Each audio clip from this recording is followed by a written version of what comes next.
j'espère que vous allez bien. Aujourd'hui, on va faire des briques à la viande hachée, à la béchamel et avec quelques légumes. Je vous invite à me suivre tout de suite pour savoir comment faire la recette. Mais avant tout, n'hésitez pas de vous abonner. Si la recette elle vous a plu, de commenter et me faire vos retours, de partager la vidéo et de me laisser des petits pouces bleus. On va tout d'abord commencer par la béchamel, malgré que j'ai déjà préparé avec vous la recette de la béchamel. Mais j'ai envie de la préparer encore une fois pour les nouveaux qui n'ont pas encore vu la recette. Donc pour la béchamel, il va nous falloir 250 ml de lait, 30 g de farine, 30 g de beurre. Ceux qui n'ont pas de balance pour peser, c'est une grosse cuillère à soupe bien bombée de farine et une cuillère à soupe de beurre. Sel et poivre et noix de muscade, c'est tout. Vous allez prendre une casserole, vous allez mettre le lait. Alors c'est une béchamel inratable. Certes la vraie béchamel, c'est une vraie béchamel aussi, mais la béchamel, il faut mettre d'abord le beurre, après la farine, faire un roux, etc. Mais là c'est vraiment trop facile. Vous mettez le lait, vous mettez la farine. Vous salez, poivrez. Vous mettez la noix de muscade. On va mélanger tout ça à froid. Si vous avez quand même peur d'avoir des grumeaux, vous pouvez faire ça avec le mixeur plongeant ou avec le blender. Vous pouvez tout mixer d'abord. Voilà. Maintenant que je n'ai plus de farine, je vais mettre mon beurre et je vais mettre tout ça sur le feu. Donc je mets ma casserole sur le feu et de temps en temps je viens touiller. Là le lait il est encore froid, donc le beurre il va pas fondre tout de suite.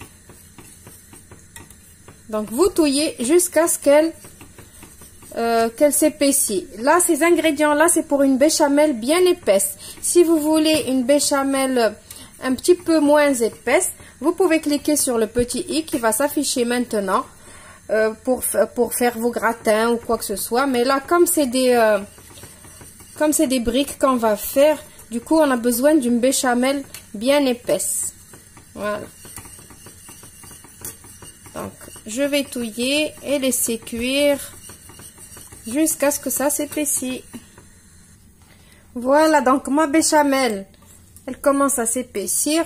Ça y est, je vais arrêter mon feu, je vais la laisser de côté et on passe à la suite. Pour la suite de la recette, vous prenez une poêle, vous la mettez à chauffer, vous mettez de l'huile, l'équivalent d'une ou deux cuillères à soupe d'huile. C'est vous qui décidez. Ça dépend de la quantité des ingrédients que vous allez mettre. Je vais prendre, alors j'ai ici des oignons, des carottes et des courgettes râpées. Je vais commencer par les oignons émincés. Donc c'est une très très bonne recette. Moi en tout cas c'est comme ça que ma fille elle aime. Ça lui fait manger des légumes. Donc on va mettre un petit peu de sel. Comme d'habitude, je vous dis toujours quand vous voulez faire les oignons comme ça, il vaut mieux mettre un petit peu de sel au départ pour les faire suer rapidement. Donc je vais laisser mes oignons cuire. J'ai besoin d'une coloration quand même, j'ai besoin d'une caramélisation, c'est ce qui donne un bon goût à la farce. Je vais les couvrir un petit peu pour qu'ils se ramollissent rapidement. Maintenant que mes oignons ont coloré, je vais rajouter les carottes et les courgettes en même temps.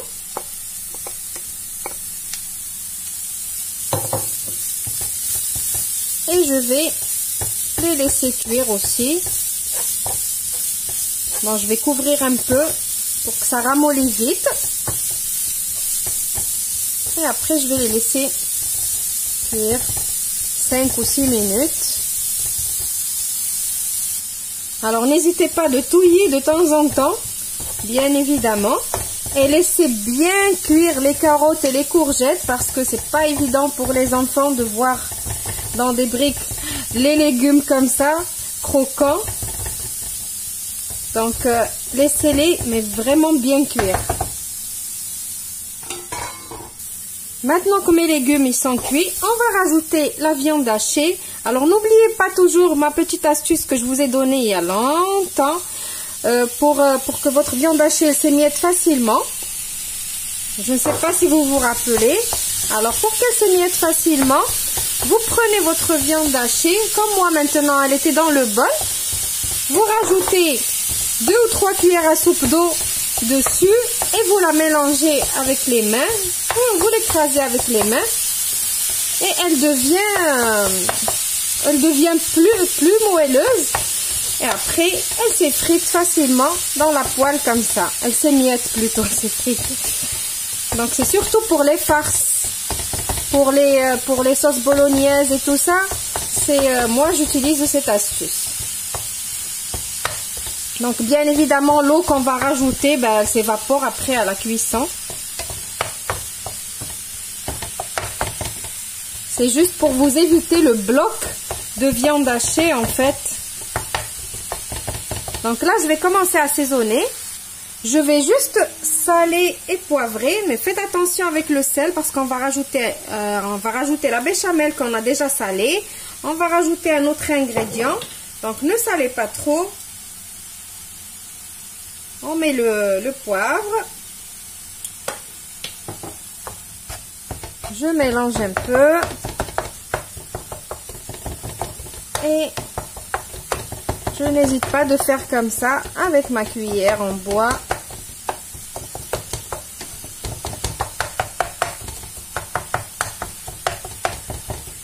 Maintenant, je dois laisser l'eau qu'on a rajoutée dans la viande hachée et même l'eau des légumes s'évaporer. Et l'eau de la viande aussi, puisque la viande, elle contient de l'eau aussi. Maintenant, je vais prendre de la vache qui rit. Et je vais essayer de la faire fondre ici.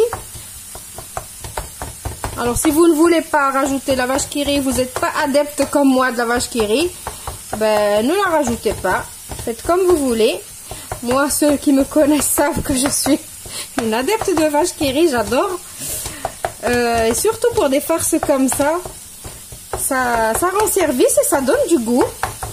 D'ailleurs, je ne sais pas pourquoi jusqu'à présent, la vache qui rit, ils m'ont pas contacté pour faire une collab avec eux, puisque j'utilise beaucoup la vache qui rit dans mes recettes.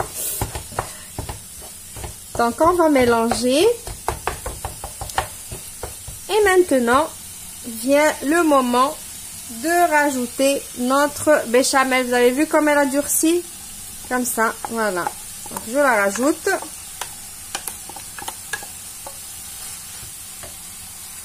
Et maintenant, je vais mettre du persil et de la coriandre hachée. Si vous n'avez pas de coriandre, mettez juste du persil, c'est pas grave.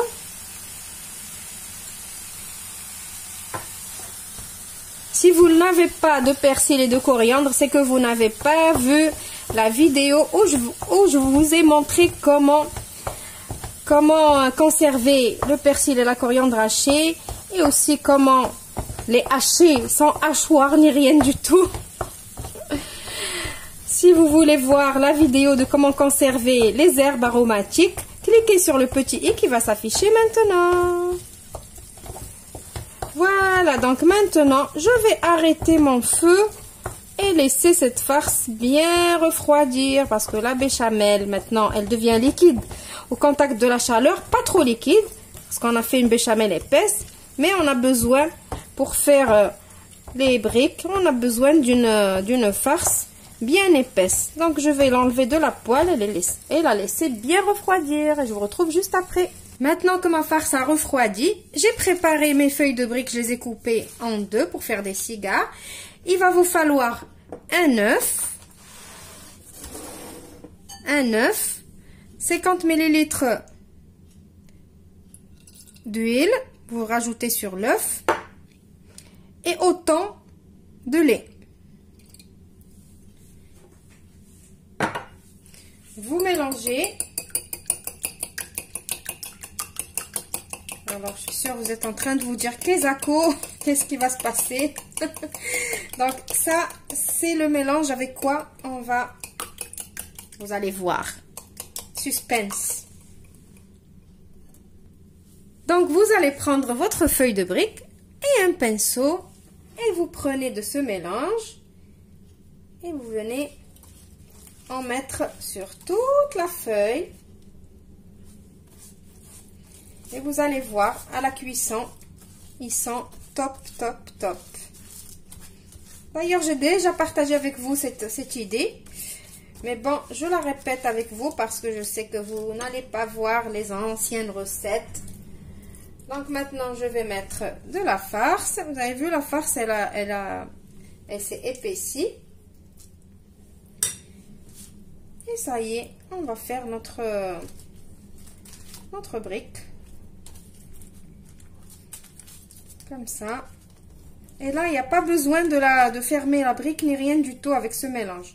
Juste comme ça, hop. Et voilà. Et on va la mettre sur la plaque qui va au four parce qu'on ne va pas les faire frire. Maintenant que j'ai fini de rouler toutes mes briques, il va vous rester ce liquide là. Ce mélange. On va pas le jeter, bien évidemment. On va venir faire la dorure pour nos briques. Alors cette technique, franchement, je crois que vous allez l'adopter parce que déjà premièrement, ça nous permet d'avoir quelque chose de bien doré, bien goûtu.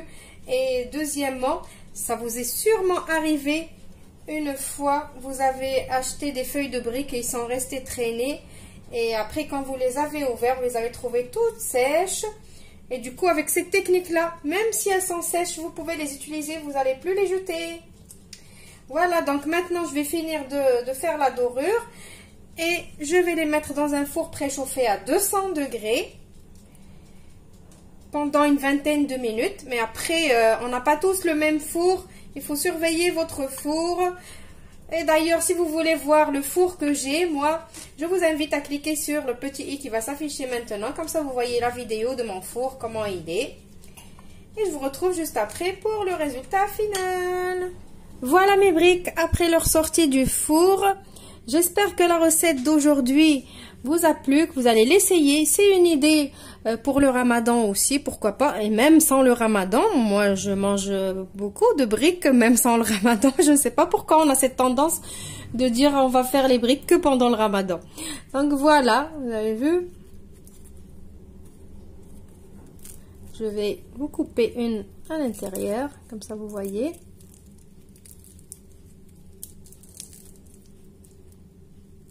Et voilà.